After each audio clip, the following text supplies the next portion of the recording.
Nature émotive, là où le succès se raconte.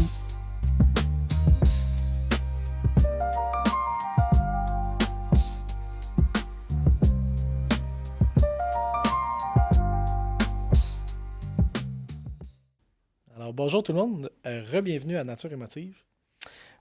Pour cet épisode-ci, on a un épisode un petit peu plus spécial. En fait, c'est la fermeture de notre première saison. Aujourd'hui, je suis accompagné de Louis-Félix Binette, qui est notre partenaire proximité de diffusion de chez Main, le parapluie, le parachute, name it, l'homme de la situation. Et on a aussi le plaisir d'être accompagné de Nathalie Riverain, qui est présidente chez Rouge Canary. Corrige-moi parce que la liste, écoute, si je la lis, Permets-moi de la lire, en fait, je pense que ça va être plus simple. Donc, cofondatrice de l'École d'entrepreneurship de Beauce. Tu es l'ex-PDG aussi de Femmes Essor, qui est devenue Evol, fondatrice de Rouge Canary, et depuis tout récemment, nommée repreneur en chef du Québec. Aujourd'hui, on parle, dans cet épisode-ci, on va parler de... en fait, en affaires, on parle souvent de passion, on parle de vision, on parle de résilience, mais rarement, je pense qu'on ne parle pas assez du prix humain. Qu'est-ce que ça coûte tout ça? Le coût énergétique d'être en affaires, l'énergie qu'on donne quand on n'en a plus. Est-ce qu'on a des réserves des fois qu'on va piger ou qu'on abuse? T'sais? Des fois, on passe la limite puis qu'on abuse. Premièrement, merci d'être en Nature émotive avec nous. Puis merci de fermer la première saison aujourd'hui avec nous. Donc, on y va tout de suite. J'avais des questions pour Nathalie. Peux-tu bien me dire c'est quoi une repreneur en chef? C'est un peu la cheerleader des entrepreneurs qui pourraient prendre leur retraite éventuellement. En fait, le gouvernement m'a donné le mandat de parler de reprenariat, d'essayer de rejoindre les cédants pour les amener à se préparer. Parce que ça prend 5 à 10 ans de transmettre une entreprise. C'est un long parcours humain, émotif, intense, et en même temps très cartésien, financier, fiscal, successoral, en tout cas. Donc c'est ça le mandat que j'ai. Et de co-présider avec M. Drainville le cercle d'experts en reprenariat pour trouver des solutions rapides, concrètes pour faire en sorte que les entrepreneurs passent à l'action. Fait que c'est ça, repreneur en chef. Es-tu en mesure de nous donner des stats ou peut-être des chiffres de ça représente quoi au Québec en ce moment, les entreprises qui sont flottantes, j'ai le goût de dire, qui cherchent un acquéreur ou qui cherchent une relève? Je vais te donner des stats que j'ai fait sortir cette semaine par le ministère pour qu'on replace comment l'entrepreneuriat puis l'entrepreneur est important dans notre économie. En décembre 2025, on avait 123 000 entrepreneurs avec au moins un employé. Puis là, tu dis 123 000 pour 9 millions d'habitants. Fait qu'il y a de moins en moins d'entrepreneurs. Au pic, là, au summum de l'entrepreneuriat québécois, on avait 195 000 entrepreneurs avec au moins un employé. Puis ça, c'est là 20-25 ans. Fait qu'il y a un déclin important de l'entrepreneuriat au Québec. Ça s'accélère à cause que des entrepreneurs sont rendus à l'âge de la retraite. Puis, quand un entrepreneur prend sa retraite, il trouve un repreneur. Fait que ça s'annule. Fait qu'on on a de moins en moins d'entrepreneurs, de moins en moins d'entreprises. Puis, en plus, on est dans cette période critique-là où les entrepreneurs doivent transmettre. Fait en volume, il y a à peu près 44 000 entrepreneurs de 55 ans et plus. Fait que c'est un peu notre cible. C'est ce qu'on appellerait, mettons, des entrepreneurs sortants? Ou qui sont, c'est ceux qui doivent commencer à se préparer parce que comme ça prend 5 à 10 ans, puis c'est un long processus, il faut sortir des opérations, se trouver une équipe, se trouver des repreneurs. Donc, c'est ceux qu'on cible notamment dans la stratégie qui est sur l'offensive reprenariat Québec. Puis, est-ce que, dans le fond, toi, tu vas cerner ces gens-là, tu trouves des solutions, etc., ou tu es en charge d'accompagner, ou juste pour bien comprendre? C'est pas très opérationnel, c'est vraiment une stratégie d'influence. Il faut que j'aille parler aux entrepreneurs sur le territoire pour leur dire as-tu pensé à ta préparation, as-tu pensé à ta retraite, comment le gouvernement peut t'aider, qu'est-ce qu'on pourrait faire concrètement, pas en one-on-one, mais comme stratégie ou comme soutien pour t'aider à passer à l'action. C'est ça le mandat. Puis on a quelques mois pour y arriver avant le changement de gouvernement. Puis là, après, il va falloir continuer de travailler ou d'aligner la stratégie du reprenariat au Québec. Permets-moi juste de découvrir un petit peu ton parcours. repreneur en chef, je veux dire, comment on se rend là? C'est-tu parce que tu as vendu des entreprises avant? T'as-tu un background, genre, de gérer des portfolios de business? Je sais pas, je suis curieux de t'entendre. Ben, quand tu as lu tu sais, mon CV, il manquait un élément d'ailleurs. Il me manque un titre, là, puis c'est le plus récent, c'est PDG de Persévérance entrepreneuriale. OK. En fait, l'organisme qui est derrière ça, c'est un think tank en entrepreneuriat. Fait qu'en 2020, j'ai parti cette OBNL-là en me disant faut réfléchir globalement, collectivement à la situation de l'entrepreneuriat. Fait que ça a comme un peu placé ce que je voulais faire, parce que je suis économiste de formation. Puis OK. j'ai fait plein de choses, mais j'avais envie de reprendre ce recul-là un peu plus macro sur c'est quoi qui se passe en entrepreneuriat. Puis, première chose que j'ai constatée, c'est qu'il y avait beaucoup d'entrepreneurs en difficulté. Puis, évidemment, ça contribue à la sortie de milliers d'entrepreneurs des affaires. Fait que j'ai créé Persévérance entrepreneuriale pour ça. Initialement, on a été financé par la MEIA pour le faire, pour le démarrer. On a été coupé récemment, il y a un 1er avril l'an dernier, là. C'était pas une joke. Il coupait ce programme-là parce que le gouvernement jugeait que c'était pas la priorité d'aider les entreprises qui traversent des difficultés. Fait qu'avec ma tête de cochon, j'ai pas arrêté de relancer chaque ministre que j'ai pu côtoyer pour leur dire, écoutez, il faut prendre soin des entrepreneurs. Puis il n'y avait pas de place pour prendre soin de ça dans la stratégie qui est en cours. Fait que, au lieu Fait que M. Poulain m'a donné un micro pour me dire, OK, si tu veux contribuer en entrepreneuriat, ben là, on a besoin urgemment de travailler la stratégie en entrepreneuriat. Fait que c'est comme ça que ça s'est passé à force d'être vocale aussi. J'ai été comme plus vocale dans la dernière année là, sur l'entrepreneuriat. Je peux pas croire que ça soit pas notre priorité au quotidien. Comme société. Priorité politique, comme société. On est les agents de changement, les innovateurs, les créateurs de richesse. Puis, on n'est pas tant. Hein? Il y a peut-être 200 000 entrepreneurs qui créent des emplois, de la richesse. Je ne peux pas croire qu'on ne soit pas tout le temps mis de l'avant, éclairé, encouragé avec des programmes puis avec toutes sortes de façons. En tout cas, moi, ça me dépasse. Puis j'arrête pas d'être vocale là-dessus, puis j'ai pas fini. Puis pourquoi je suis aboutie là? C'était le fil conducteur de toute ma carrière. J'ai commencé comme économiste de l'entrepreneuriat. J'ai créé l'Indice entrepreneurial québécois. Je sais pas si tu connais ça, là, mais à chaque année, on prend une photo de l'entrepreneuriat au Québec. Puis dans ma jeunesse, ma jeune vingtaine, ma jeune trentaine, j'ai créé ça avec la Fondation de l'entrepreneurship. Après, bien, ça m'a donné le mandat de créer... j'ai rencontré Marc, j'ai embarqué dans le projet de l'École d'entrepreneurship. Quand je suis partie, bien, Femmes et Sœurs cherchait quelqu'un pour fusionner. Alors là, je suis tombée les deux mains dans l'entrepreneuriat féminin. Puis, bien, c'est ça, de fil en aiguille, je connais plein de monde. Puis les gens savent que... Parle-moi avec un micro pour parler d'entrepreneuriat, puis on peut passer 2 jours à le faire. Là. Puis j'ai envie de le faire. Je me sens confiante, je suis solide. Après tous les hauts et des bas, les bas que j'ai vécus, j'ai comme...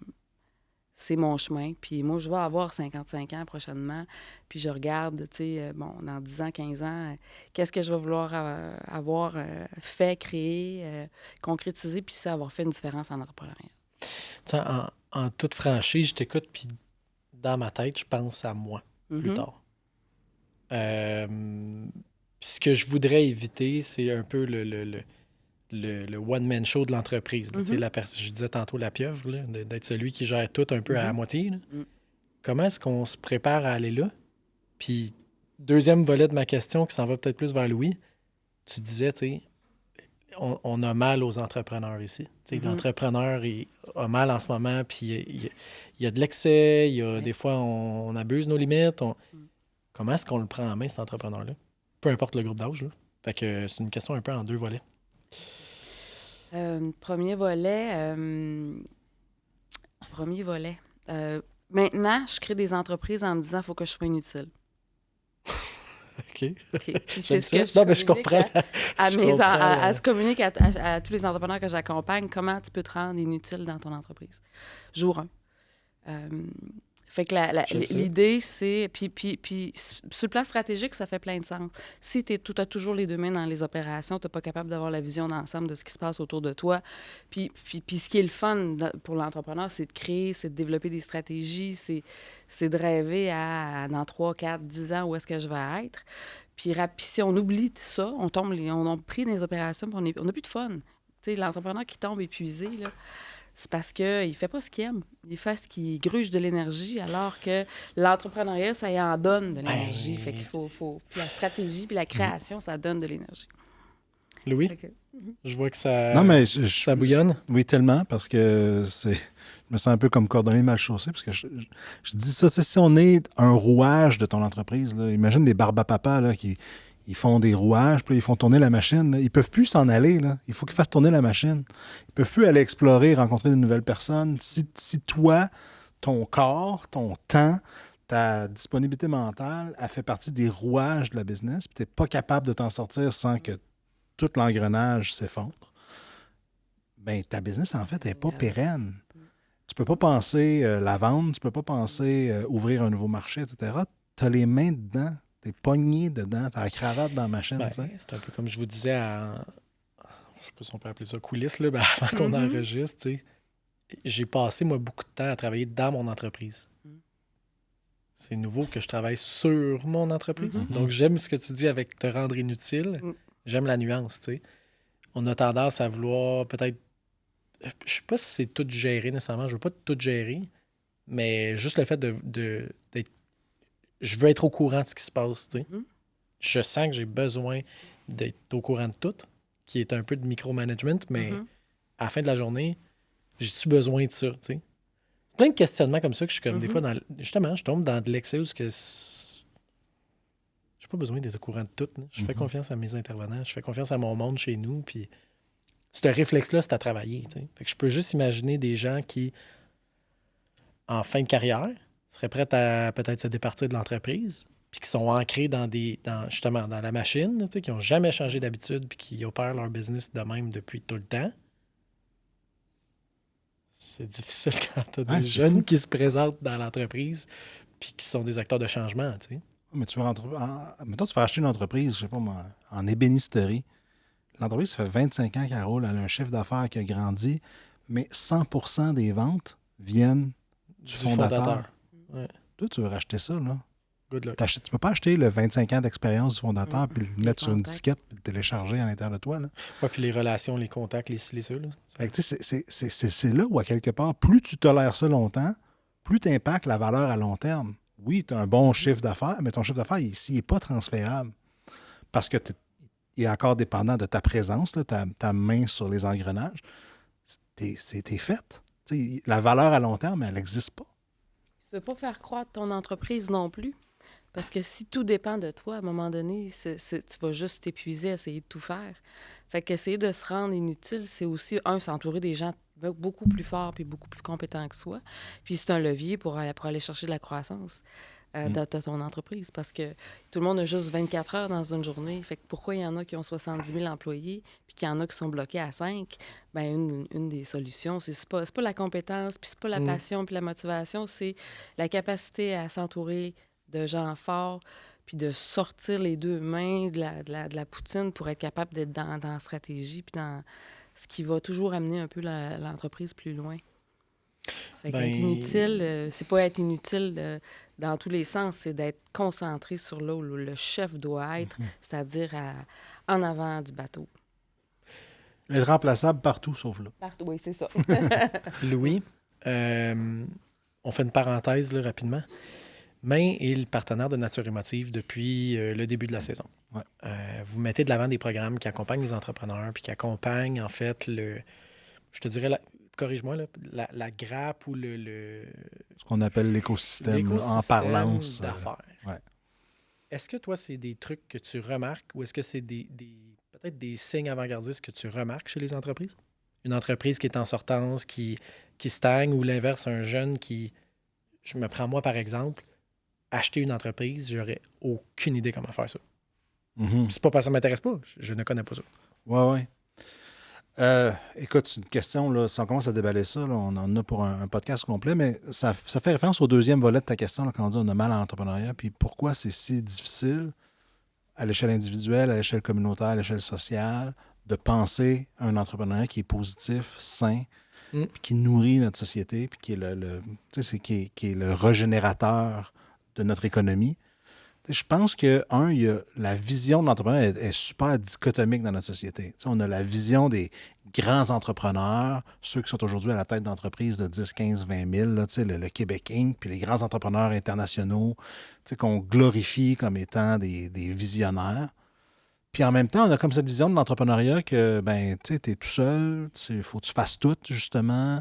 Puis c'est super dichotomique parce qu'à quelque part, ça se situe entre les deux, mais il y a énormément une grosse pression. Il faut que je sois comme Elon Musk ou je suis pas bon.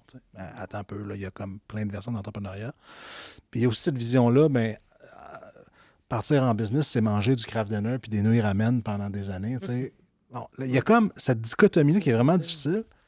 Puis, d'autre part, ce qu'on glorifie un peu au niveau des politiques publiques, c'est la technologie, la solution miracle, le service, le machin, sans valoriser l'humain derrière. Puis de la facilité, tu sais. Oui, c'est ça.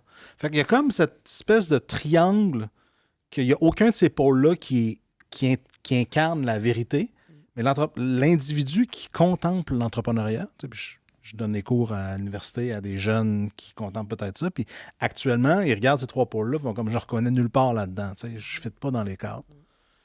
Puis, ultimement, les entrepreneurs qui décident de se lancer, bien, ils font face à un paquet d'incertitudes. Aujourd'hui, se lancer en entrepreneuriat dans le contexte géopolitique, économique, dans le contexte de plein emploi, la flambée des salaires, l'inflation, name it, il y a tellement d'incertitudes que tu es vraiment seul là-dedans.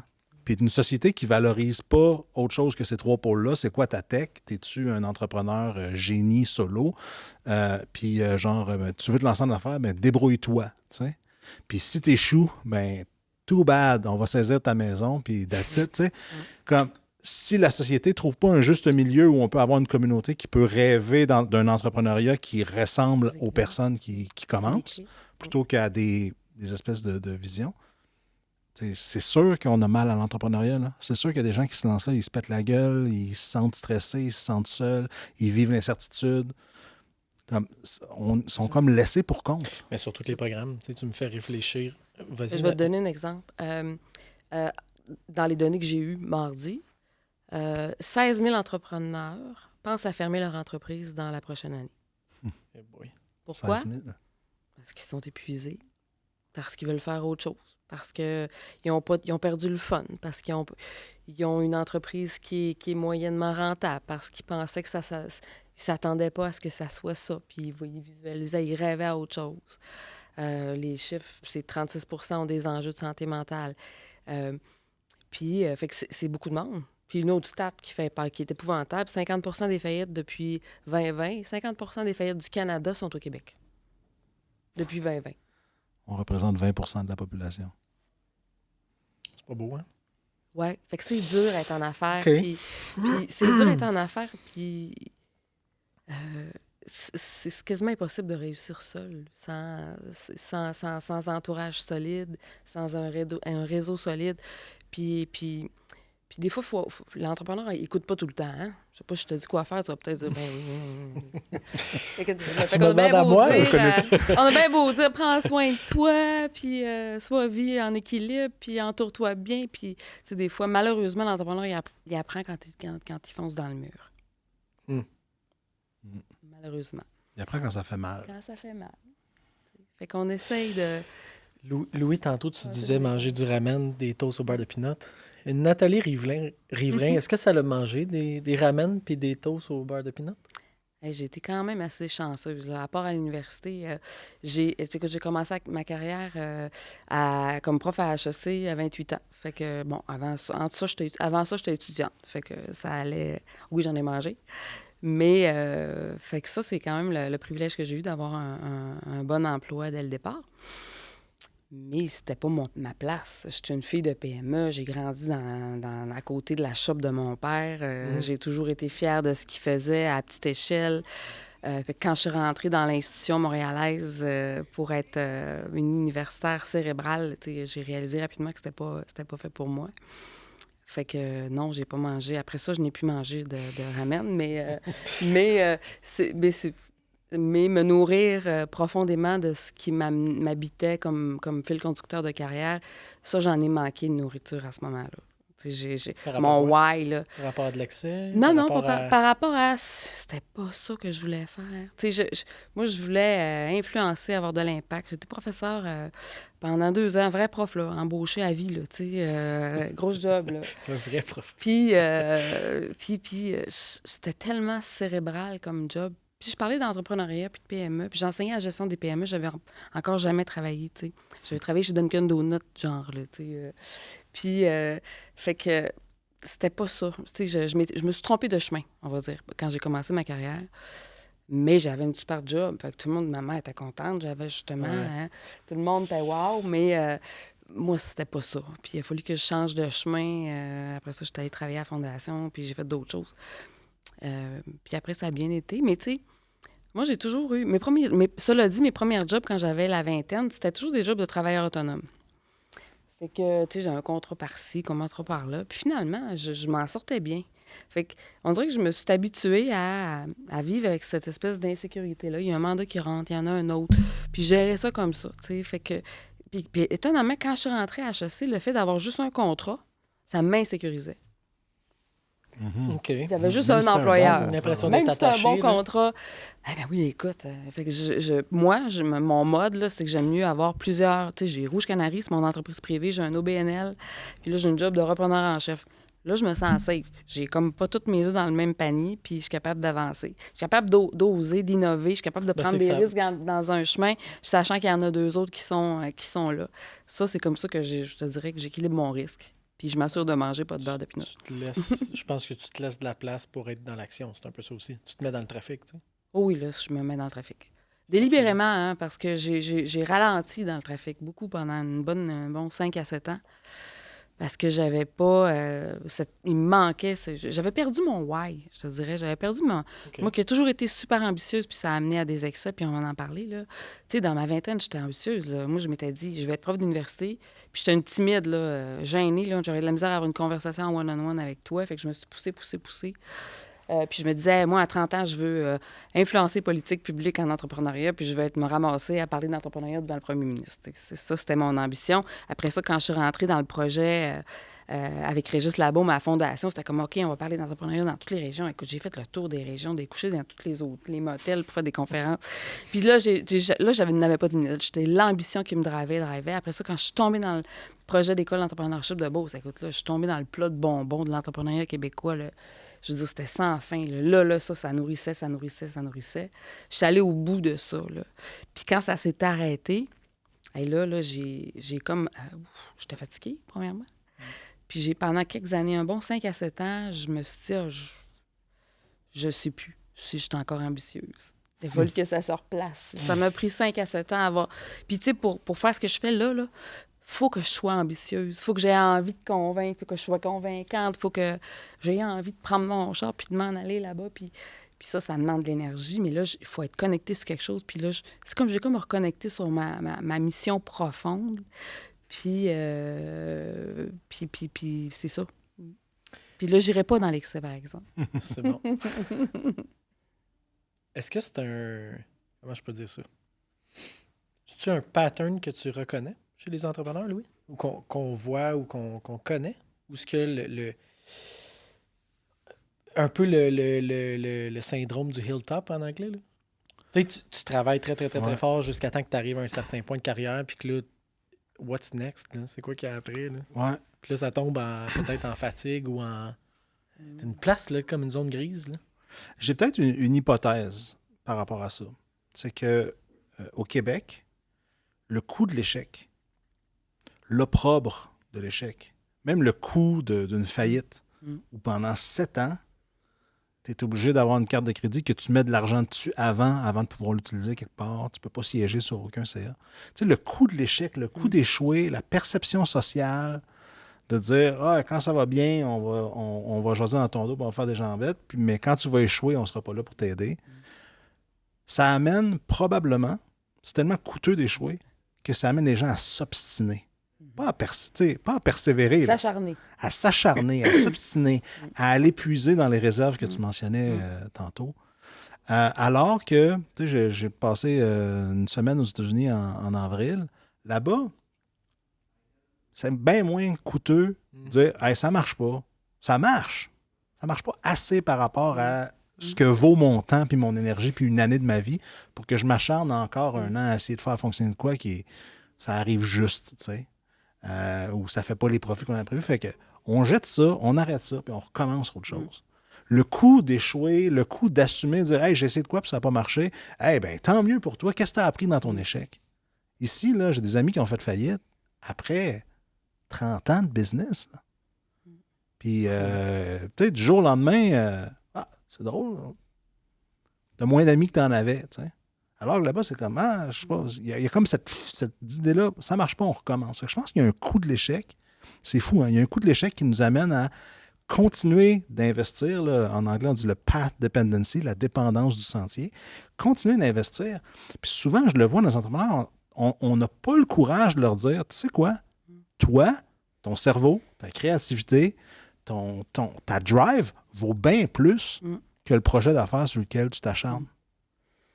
Socialement, on perd des années de travail d'entrepreneur sur des projets qu'on maintient en vie artificiellement. Là. Quelle est la solution? Moi, ce que je vois, là, moi, j'ai reçois les entrepreneurs qui sont épuisés avec des entreprises pas rentables. Fait que là, la question, c'est... Puis là, ils veulent les sauver. Parce qu'ils existent à travers leur entreprise. Puis c'est là qui est l'immense danger. Donc, on vient flouer un petit peu la passion puis l'obsession. Ben, en fait, c'est que si j'ai pas d'entreprise, je ne suis rien. Je suis rien sans mon entreprise. Ouais. L'identité est liée. L'identité est liée. Alors, ce qu'il faut travailler, c'est peut-être ça, une des différences culturelles. Tu sais, cette espèce de dissocier. Tu es un entrepreneur, tu es en train de créer une entreprise.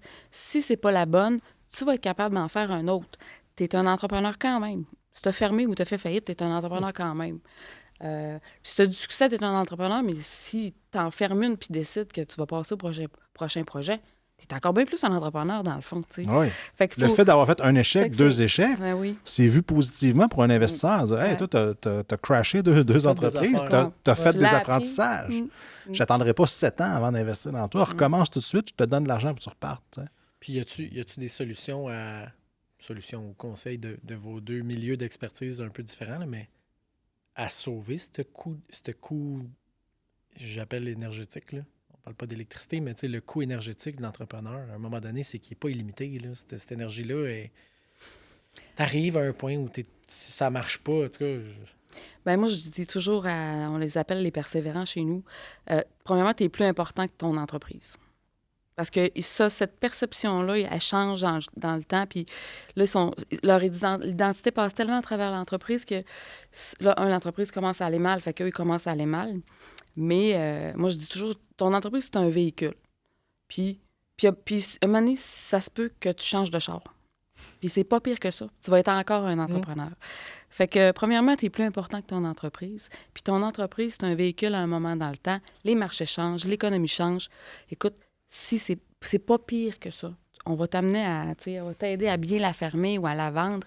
Puis c'est ça, c'est assez fascinant que quand tu es l'entrepreneur, quand tu l'as, c'est en toi, là, c'est comme un réflexe, une façon de penser, une façon de voir la vie, bien, tu rebondis. Puis là, tu recrées avec quelque chose qui est un meilleur véhicule, qui est plus adapté à la situation. C'est un meilleur pilote. C'est un meilleur pilote. Puis l'énergie, tu t'épuises pas à sauver quelque chose qui marche pas. Tu mets ton énergie dans ce qui est le fun pour l'entrepreneur, créer, concevoir, rassembler. Puis, mais avec l'idée de devenir inutile un jour. Il ne faut jamais oublier ça. C'est ça. C'est ça l'image du parachute, hein? Je veux dire, t'embarques dans un véhicule, tu sais, un avion, là, tu veux un parachute, là, surtout si c'est un véhicule à fort potentiel de croissance avec un haut risque. Tu sais, on parle des entreprises technologiques, là, 8 sur 10 ne réussiront pas. Là, ils ne se rendront même pas au marché. C'est des véhicules qui sont faits pour carburer super rapidement. Mais on peut aussi prendre les exemples des commerces de proximité. Tu sais, un restaurant, j'en profite des 5 premières années de ton restaurant parce que les chances que tu en aies une 6e, les probabilités que tu aies une 6e année de ton restaurant sont faibles. Tu sais. C'est ça, la durée de vie d'un commerce, c'est 5 ans. Fait que, tu sais, il faut à un moment donné que tu dises, moi, je suis le pilote de ce commerce-là, mais j'ai un parachute. Là. Si le commerce crash, moi, je suis sain et sauf. Je ratterris les deux pieds sur terre. Je n'ai pas mis ma famille en danger, etc. Puis je suis capable de recommencer quelque chose. Ça, là, c'est culturel, ça. Ben, puis il y a un point aussi où je pense qu'il y a une tolérance financière. Tout le monde a sa tolérance financière, conjoint et conjointe d'ailleurs, qui font partie ou pas partie, tu sais, comment je peux dire ça? Vous comprenez ce que je veux dire? Oui. Ma conjointe a autant un apport stress financier sur moi, mes opérations, tu sais. Puis je pense que c'est un peu ça dans tous les Ta couples. famille faut qu'elle fasse partie de la Exact. décision. Est-ce qu'il y a une tolérance des fois où, exemple, mon entreprise à moi ou mes entreprises sont stables? C'est des entreprises qui sont en santé, à très petit format. Là, je veux dire, c'est des petits gabarits, mais on ne doit rien à personne. Puis je dors sur mes deux oreilles. Fait que ça, est-ce que des fois, il y a un facteur financier, Louis, que tu vois, ou peut-être Nathalie, tu sais, on doit tellement d'argent parce qu'on s'est endetté au début pour lever des patentes, là, qu'on n'a pas le choix de débarquer. Je peux pas débarquer du vélo. J'ai pas le choix. Oui. C'est quelque chose que tu vois? Je vois ça, oui. Puis je vois ça même chez des entrepreneurs qui ont 30 ans d'expérience puis qui ont des entreprises qui sont solides. Mais à chaque fois, faut qu'ils mettent tout ce qu'ils ont accumulé en garantie. Fait que même quand tu pars, tu mets ton personnel en garantie, tu mets ta maison en garantie, tu crois, tu achètes des équipements, ton entreprise. Le système bancaire, puis là, il faudrait voir si c'est-tu canadien et américain, mais te met toujours au bat dans ton entreprise. Ça fait que tu sois petit ou grand, c'est toi qui prends le risque. C'est toi qui prends le risque. Puis c'est sûr qu'on a un système aussi avec Revenu Québec, là, c'est que tu t'en sortiras. Tout ce que tu dois au gouvernement, tu t'en sortiras jamais. Il va falloir que tu le rembourses. Puis ça, il y a bien des entrepreneurs qui ne le savent pas quand ils se partent en affaires. Leur conjoint qui s'en aperçoivent quand la petite enveloppe brune, elle arrive avec la feuille bleue dedans. 2 ans après que tu penses que c'est fini, dire ah non, tu sais, les retenus à la source, la TPS, TVQ, tu le dois encore. Ça, même si tu as fait faillite. Y a-tu une limite qu'on doit s'imposer comme entrepreneur? Oui. Que toi, tu vois, puis qu'on doit... Ben, une limite. Parce que je pense que la capacité de tout le monde est différente, là, à gérer. Tu sais, je ne gère pas bien ça, moi, des dettes, puis je suis extrêmement inconfortable avec ça. Puis c'est très anxiogène chez moi. Heureusement, parce que ça me permet de faire attention. Mais c'est parfait. j'ai des amis entrepreneurs que eux, c'est comme, ben non, là, on bet the house, comme ils disent en anglais. Là.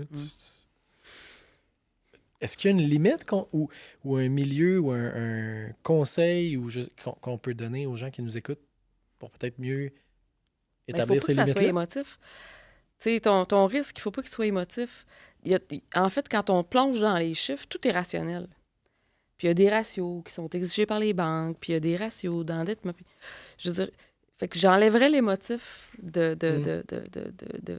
toute situation où je décide d'investir parce que je le sens. Puis, non, OK, avant de le sentir, c'est parfait si tu le sens.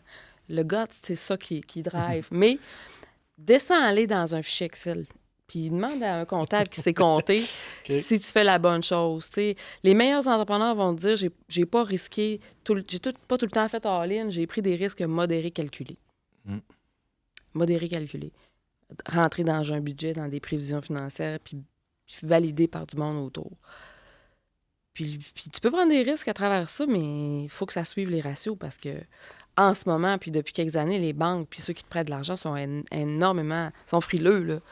Fait que le risque, c'est qu'ils te prêtent une marge de crédit pendant 6 mois puis qu'ils te la rappellent parce que tu n'as pas suivi tes tableaux de bord financiers. C'est ça le risque. J'ai le goût de te demander, Nathalie, tu as mis des structures en place pour à peu près une dizaine d'entreprises ou une dizaine d'entités ou de projets, appelons ça comme ça? Dans ta vie, est-ce que tu répliques un peu les mêmes genres de structures? Sans rentrer dans les détails personnels, évidemment, là, mais... Hey, c'est pas pareil une structure d'entreprise dans ma vie. C'est comme teinté un peu de quitter toi dans le personnel? Ou? Moi, je suis la même personne dans le personnel puis dans mes affaires. Puis ma vie est bien en équilibre maintenant. Moi, je suis la personne... Non, je suis la même personne. Moi, je crée, je calcule, puis on le fait. Okay. Dans ma vie, dans ma maison, là, moi, je vois tout le temps tout ce qu'il y a à faire. Je ne me mets pas de pression avec ça, par exemple. Tu as dit maintenant. Oui, maintenant. Qu'est-ce qui a changé? Hey, j'étais allée dans l'excès, hein, on a raconté. À un moment donné, j'ai été tellement habitée. Mettons, à un moment donné, j'ai vraiment oublié que j'étais Nathalie Riverain, puis j'avais une vie avec des amis, une famille, même une jeune fille. Puis j'ai comme tout mis ma passion, mon intensité dans le projet de l'École d'entrepreneurship de Beauce. Parce que c'était du gros carburant à fun, là, du matin au soir. Puis il y avait tellement d'opportunités que je ne voyais que ce qu'il y avait à créer tout le temps. Fait que, puis on partait des choses. Puis on était toujours un peu les premiers on était les premiers à faire une école pour entrepreneurs. Puis là, c'était comme, ben on va en partir un autre programme, puis un autre programme. Puis fait que j'étais habitée par ça complètement. Dans l'excès, là, à oublier que mon corps avait mal. On parlait ignorer, en fait. En fait, à juste prendre des Tylenol parce que je sais que je vais avoir encore du mal à débarquer de mon auto après avoir fait 3 heures de route. Puis, tu comprends? À essayer de trouver des pilules pour régler mes maux plutôt qu'à régler le fondamental qui était l'excès, là. Fait que j'ai appris. Après, j'ai appris parce que quand ça arrête, ben là, j'ai été chanceuse que mes amis soient restés autour. Puis tout le monde était content que j'arrête quand j'ai quitté l'école. Mon conjoint, ma fille, mes parents, mes amis, ont fait comme enfin, on te voyait aller, personne n'était capable de t'arrêter. Mais on avait juste peur pour toi. On avait peur que. Mais tu le voyais-tu? Non. Pas en tout. Ben non. Zéro. Toi, t'étais sur ton high, là. Oui, tu sais, 5-7 ans d'adrénaline, là. Comment est-ce Je veux qu'on dire, reste dans ce momentum-là sans se perdre, je veux dire? C'est pas qu'on se perd, là, mais tu sais, parce que je suis sûr qu'il y a moyen d'être sain dans ce momentum-là. Là. Oui, mais moi, je ne l'ai pas trouvé. Des habitudes, non, Ouais, c'est ça, c'est c'était ça. peut-être des habitudes, tu sais. Qu'aujourd'hui, tu serais capable de voir, aujourd'hui. puis de nommer, puis de mettre des limites, là. Aujourd'hui, je me suis... Tu sais, pendant COVID, début 2020, là, j'avais parti Rouge Canary. Je me suis séparée. Je suis tombée toute seule à l'île d'Orléans avec ma fille. Plus de contrat. Puis là, c'était à 48 ans. Puis là, j'ai fait comme, là, j'ai plus de job, plus de chum, je repars à zéro. Faut que j'ai une maison à payer, une fille de 16 ans à la maison. Qu'est-ce qu'on fait? Mais là, l'expérience est rentrée, puis j'écoute. Je me suis dit, pour la première fois, j'ai du temps. J'ai ce que je veux pour jardiner. J'ai le terrain pour m'amuser. J'étais avec ma fille à temps plein de 16 ans, puis je pense que j'aurais pu être plus présente dans ma vie de mère. Fait que j'ai comme... C'est la COVID, tout est fermé. Là, cette fois-là, je vais lâcher prise. Puis je vais tellement mettre des choses saines autour de moi dans ma vie que ça va être non négociable pour la suite. Puis tu sais, là, c'est ça. La plus belle chose qui me soit arrivée, c'est de faire un reset complet Félicitations. à 48 ans, puis de me dire, là, je vais vivre... Là, je vais-tu vivre ma vie, là, pour ma vie, là, tu sais, puis ce qui est important pour moi en priorité pour le reste de ma vie. Puis je vais m'entraîner, consciemment, je vais voir ce qui me fait du bien, ce qui me donne de l'énergie, ce qui m'en enlève. Puis je le sais, puis quand je vais repartir, là, puis là, j'ai reparti 2 entreprises. Tu sais, Rouge Canary, c'est reparti. Puis l'OBNL Persévérance, quand ça a parti en fou. Mais là, c'était comme pas au détriment de ce que j'ai mis en place qui était non négociable pour moi. Jamais. L'espace-temps de mes week-ends, mon enracinement, les 2 mains dans la terre tous les week-ends pour me grounder puis me recalmer. Fait que là, je suis partie une semaine à faire plein de choses dans le travail. Le week-end, je me retourne dans mes terres, puis là, je me ground dans ce qui est là, tu sais, mon conjoint, mon chien, mes plantes. Puis là, ça me donne tellement d'énergie, ces 2 jours-là off, que j'ai jamais été aussi performante du lundi au vendredi que depuis que j'ai développé cette routine-là, puis que j'ai nourri d'autres sphères de ma vie. Puis, tu sais, on pense qu'en travaillant plus, on va régler plus de problèmes. Moi, ça fait 5 ans que c'est une religion, 6 ans. Une religion, j'ai besoin de 9 heures de sommeil, non négociable. Non négociable. De bon sommeil, de qualité. Puis je me scanne à chaque matin. C'est pas possible dans mon cas. Non, mais... Scanne à chaque matin. Tu sais, c'est pas quand je suis fatiguée, c'est à chaque matin, je me scanne. Puis je regarde ce qui est devant moi dans la semaine. Puis là, je suis capable de voir... Bien, ça va me demander de l'énergie. Fait que si je suis bookée jusqu'au vendredi 5 heures, je serais même pas gênée de dire à mon équipe, gang, on enlève ce bloc-là à vendredi 3 heures parce que je prendrai pas les bonnes Voilà, décisions. c'est ça. Lundi matin, par contre, on va régler ça en 15 minutes. Parce que là, ma clarté mentale, mon courage aussi. Tu sais, quand on est fatigué et qu'on dort mal, on a peur. Mm. Moi, c'est automatique, là. Automatique que si j'ai une mauvaise nuit, le lendemain, j'ai pas la capacité de prendre les meilleures décisions. J'ai Comme si peur. t'opères sur le frein un peu, là. Je le sens. Écoute, là, c'est rendu physique. Quand on est conscient de ça, on est capable de mettre le prier sur le break tout de suite.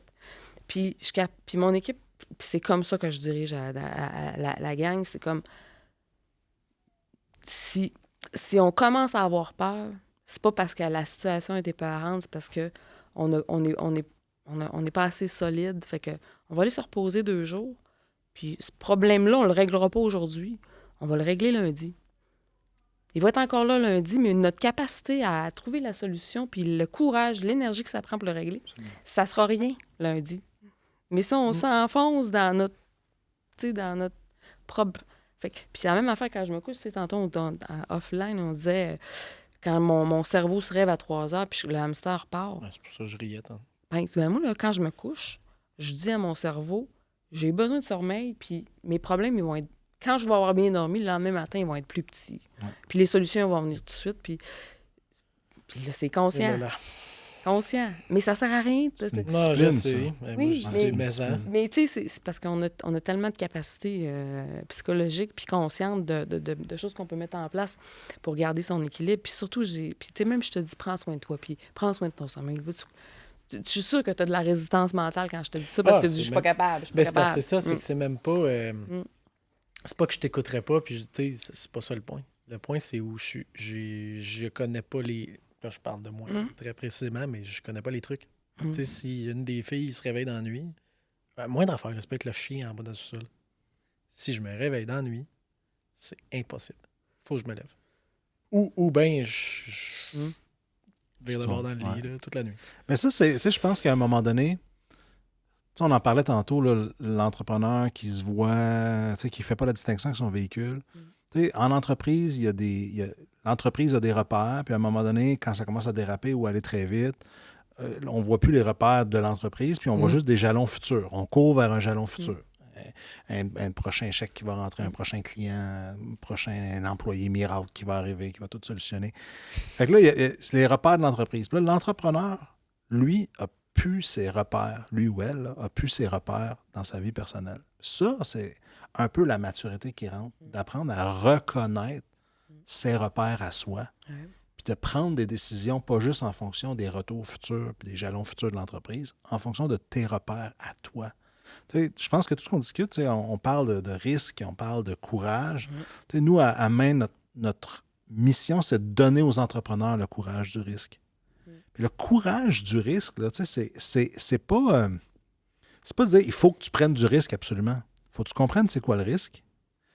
Puis, tu sais, le risque, ça se calcule. Il y a des départements dans les banques qui font ça, calculer du risque. Ça se mesure. Le courage, c'est prendre des décisions même quand tu n'as pas toute l'information. Étant en connaissance du risque. Oui, en prenant connaissance du risque, puis de toi, tes repères. Fait que ça, le courage du risque, c'est pas une seule grandeur, le one size fits all. C'est toi, aujourd'hui, maintenant, dans le contexte, c'est ça. Puis, tu sais, par rapport à ton truc de chaque nuit, moi, mon truc à chaque nuit, c'est pas tant de préparer mon cerveau à dormir, c'est de dire à mon cerveau, « Hey, t'en as assez fait aujourd'hui. » La réalité, là, c'est il est 10h, 11h, il est 1h du matin, ça fait 2 heures que tu essaies d'en faire un peu plus avant de te coucher. Là, t'en as assez fait pour aujourd'hui. Merci. Pas juste ça. Tu as fait le mieux que tu as pu faire aujourd'hui, considérant que tu avais un enfant malade, tu as ci, tu as ça. Considérant tout ce que tu as fait, là, la réalité, c'est que tu as fait le mieux que tu as pu faire. Ben, Tu n'as pas fait exprès de faire parce que moins. c'est tu sais, c'est des conneries aussi, là, la nuit. Moi, je prends exemple encore. Là. Mes sujets de la nuit, là, le Alex de 4 h du matin, il n'y a rien de brillant. Là. C'est toutes des affaires, pas rapport des suivis, tu sais, des trucs. Mais c'est pas le Des titre. suivis ou de la gestion C'est des toutes des émotions. Que là, tu sais, mettons, je me recoucherais puis je me réveillerais à l'heure normale à 8 h le matin. Il y a déjà des solutions. Je sais même pas pourquoi je me suis réveillé puis je pensais à ça. En réalité, souvent, Mais c'est des c'est affaires quoi, que tu sais? tes rêves, là, ta C'est de vie l'anxiété. onirique. Tu sais, c'est comment Ça vient de où? Les rêves, excuse-moi. C'est parce que les rêves, on dit souvent, ça sert à digérer les émotions. Ouais. Tu sais, il y a un système de digestion des émotions, des tensions, de l'anxiété. Moi, je crois beaucoup à ça. J'ai toujours cultivé, j'ai une vie onirique riche. Tu sais, comme j'aime le monde des rêves. J'amène mes enfants dans le monde des rêves quand je les amène à se coucher. Parce que c'est un endroit où tu digères des choses. Fait qu'à un moment donné, quand tu t'acceptes, entre guillemets, là, de ne pas dormir pour ruminer des choses dans ton conscient, la réalité, c'est que tu es en train de ne pas digérer ça dans ton subconscient. Fait que l'anxiété que tu peux vivre par rapport à un paquet de petits dossiers qui sont ouverts, qui ne sont pas fermés, là, tu vas te réveiller, tu vas te lever pour essayer de le régler, alors que tu devrais donner à ton corps puis ton subconscient l'espace pour juste digérer ça. C'est correct qu'il y ait des choses en suspens. C'est correct qu'il y ait des choses qui ne soient pas réglées. Il va tout le temps en avoir, même si tu règles toutes les choses que tu penses que tu devrais régler, quand tu auras fini ça, il va y avoir une nouvelle liste qui va apparaître magiquement de choses pour régler. Fait qu'à un moment donné, il faut que tu dises, hey, dans mes heures éveillées, le mieux que je peux faire, c'est ce que j'arrive à faire dans la journée. À la fin de la journée, tu fais ton bilan. Tu fermes ton bilan, là, pas une fois par année, une fois par jour. Tu fermes ton bilan, c'est ça l'état du bilan. Il y a des affaires qui ne sont pas réglées, il y a des affaires qui ont été mieux, moins bien que prévu, mais c'est ça. Je rouvre le bilan demain à 7h, 8h, 9h. On réouvre le cerveau demain matin. Exact. Entre-temps, tu as besoin de cette déconnexion-là. Puis de sortir pas du personnage. Tu disais tantôt, je suis la même fille en affaires ou à la maison avec la famille. Moi, c'est comme si je suis la même personne, mais j'opère sur 2 scènes différentes, je sais pas comment dire. Comme si je dois sortir d'un certain personnage. Avec mes filles, je peux pas être l'entrepreneur et être le je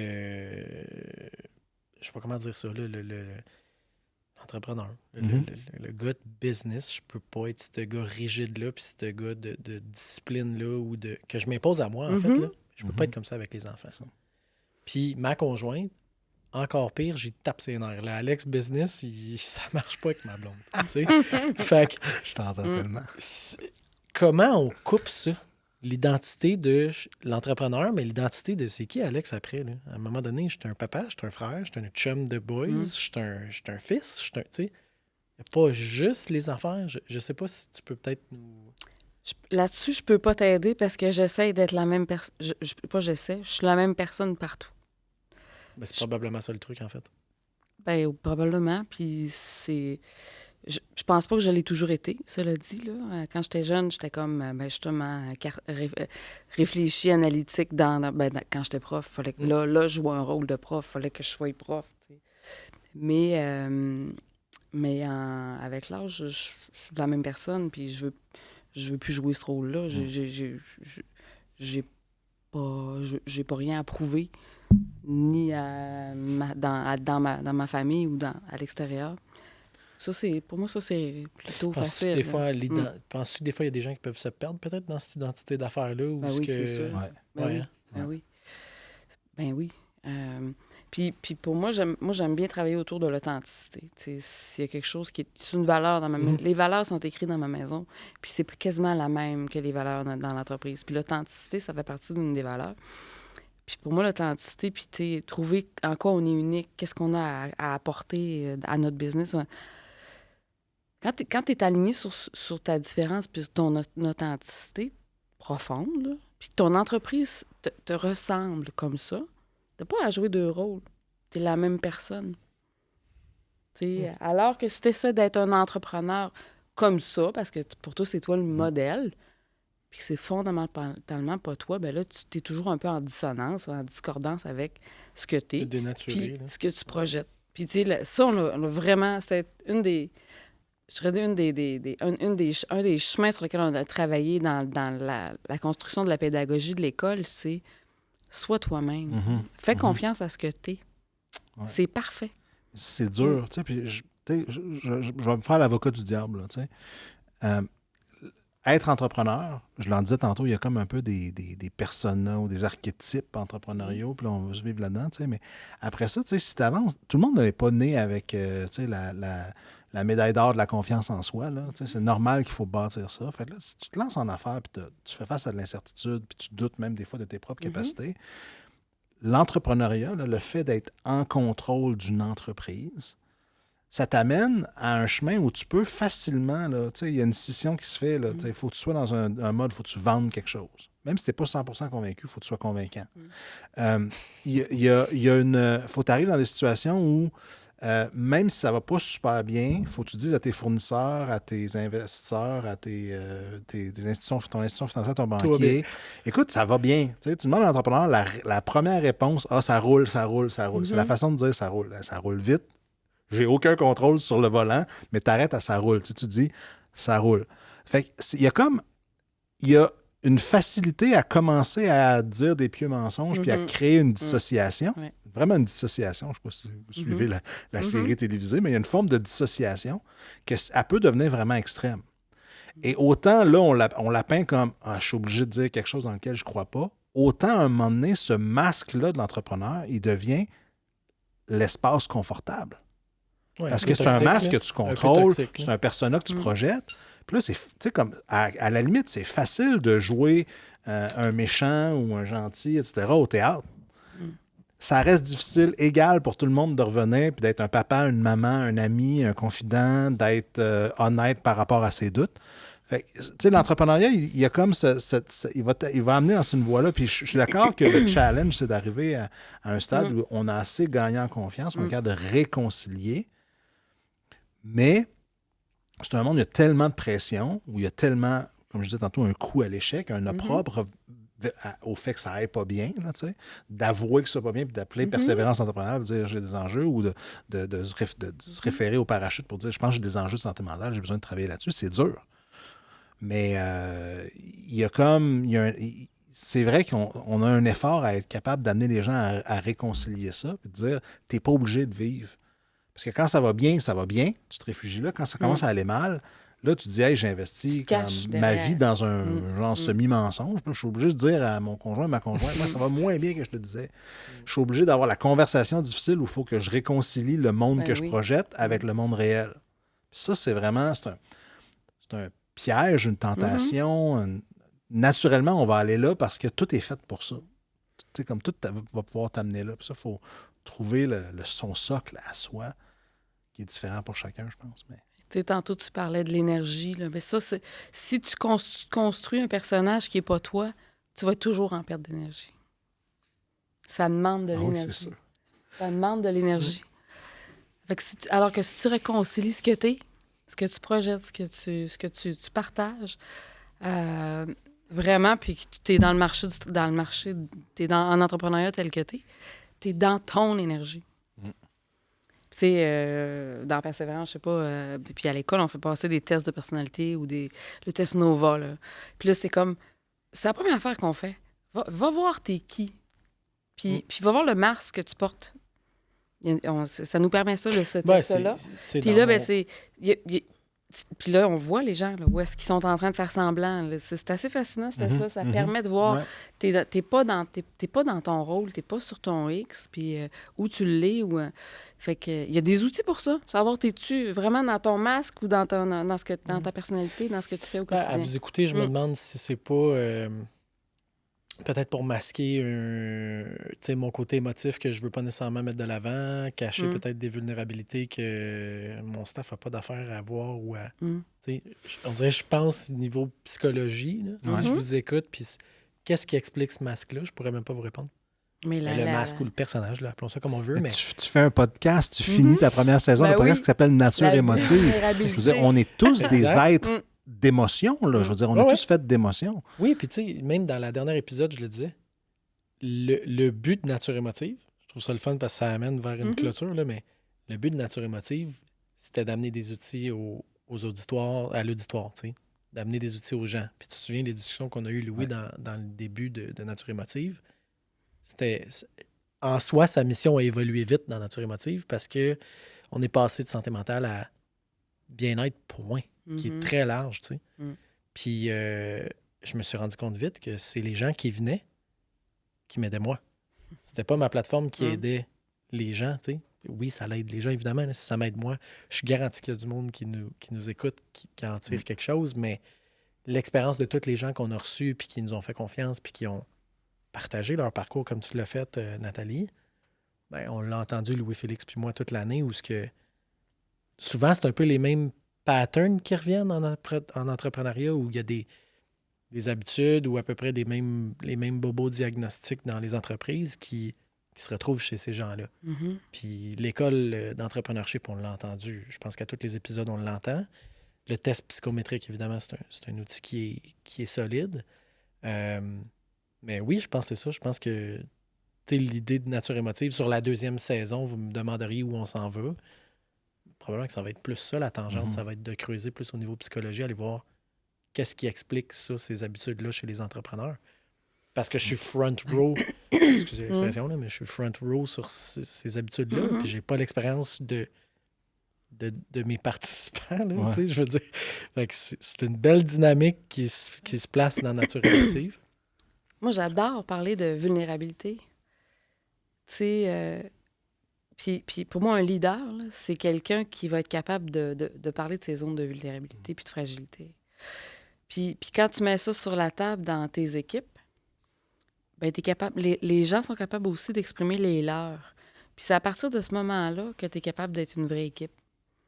Parce que tu compenses il y en a un qui compense la force de l'autre, la vulnérabilité de l'autre.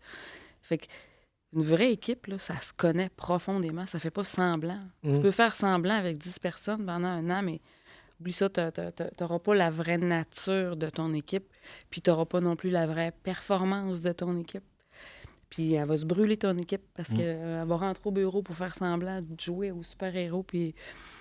Benny Brown, tu écouteras le clip sur le pouvoir de la vulnérabilité, puis ça touche à l'authenticité, puis pour moi, tu sais, t'as ton entreprise, t'as la capacité de créer une entreprise à ton image, avec tes valeurs.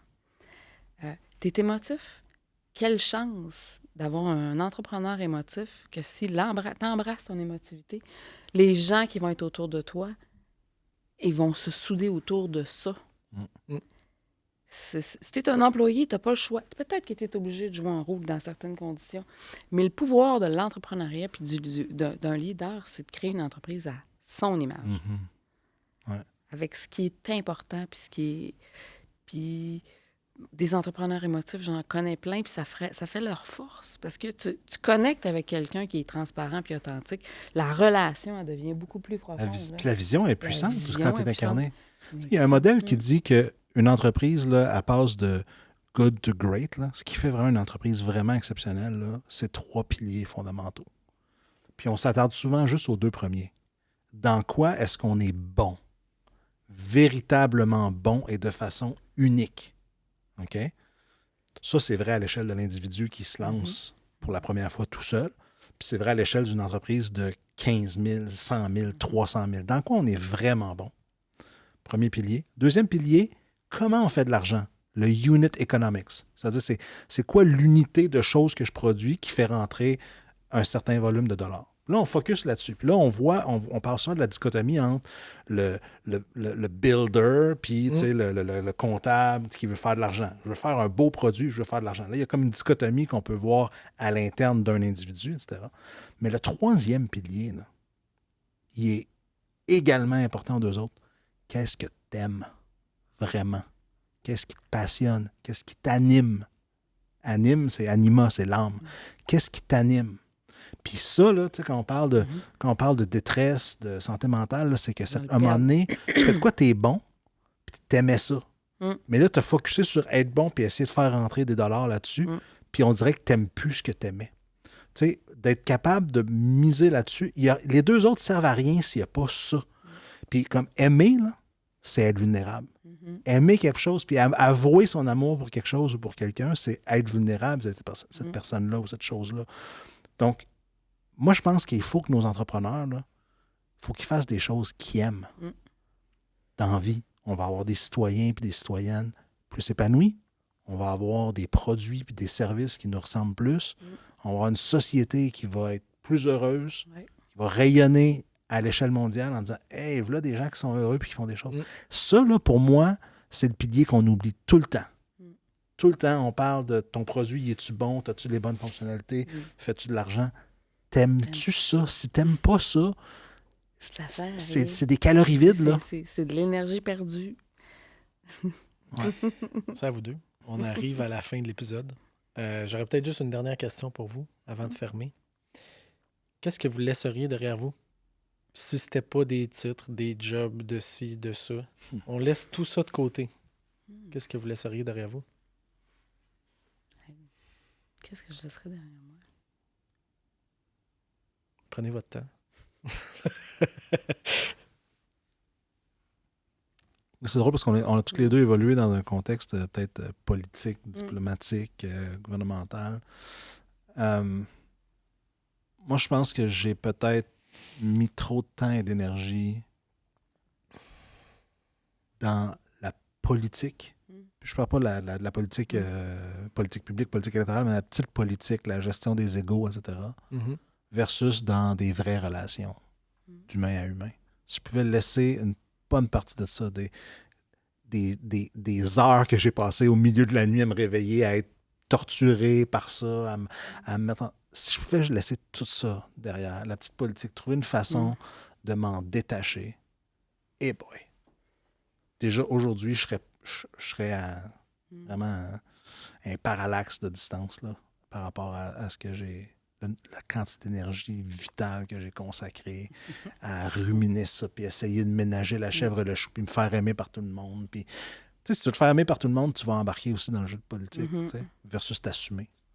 Puis, en tout cas, si je pouvais laisser ça derrière, là, je pense que Merci. ça ferait du bien. Nathalie? Pour revenir en arrière, là, je dirais... j'ai l'impression que la petite rousse s'est construite autour de la croyance. Fait que c'est sûr que là, je te dirais, je l'ai laissé de côté, mais la croyance, je vais leur montrer que je suis capable. Puis elle m'a habité longtemps, puis jusqu'à ce que je me repose la question, il y a peut-être une dizaine d'années, mais c'est qui? C'est qui eux? Tu sais, dans le fond, on s'en fout. Puis c'est comme moi, qu'est-ce que j'ai envie d'accomplir? Puis, ça fait que nos croyances nous limitent. Puis ça en était une qui m'obligeait à carburer. Puis à un moment donné, tu regardes, puis tu te dis, mais de ça t'habite. Consciemment, si je suis habitée par ça, on l'a montré, je suis capable. Moi, mais là, c'est assez. Je vais-tu monter le Kilimanjaro pour les autres? Tu sais, non. Si moi, j'ai envie de faire quoi? Qu'est-ce que j'aime faire? Tu sais? Si te plaire à toi-même te suffisait. C'est bien assez. Ouais. Essayez ça. Merci beaucoup à vous deux. Ça me fait plaisir. Je voulais prendre le temps de te dire merci aussi, Louis. C'est pas pour rien qu'on t'a invité aujourd'hui. Tu as été un facilitateur. Tu m'as inspiré même à certains moments. Tu as été un bon chum quand on a eu des discussions des fois moins le fun sur le meaning de nature émotive puis ce qui se cache derrière le concept. Ton équipe est phénoménale. On invite tout le monde à visiter le mainqc.com. Toute l'information se trouve aussi sur le site de Nature Émotive pour ce qui est des programmes de main, là, de l'accompagnement, que ce soit parapluie, parachute. Tout est sur le site web de natureémotive.com. Nathalie, merci beaucoup de t'être déplacée. Tu es descendue du Québec pour nous rejoindre. Merci de ton temps. Merci de ton ouverture. Merci de l'invitation. Ben, ça fait plaisir. Ça fait plaisir. Puis, je remercie évidemment tous les partenaires aussi, là, donc Pic Valeur Mobilière, qui assure le côté financier, évidemment, de Nature Émotive, et le groupe Chevalier-Séguin, qui est un entrepreneur général qui construit des communautés responsables. Donc, voilà. Merci tout le monde et merci pour cette première saison. Longue vie à qui Nature se Émotive. termine. Ben oui. Merci beaucoup. Nature Émotive tient à remercier tous ses partenaires. Pour plus de détails, nous vous invitons à visiter le naturemotive.com.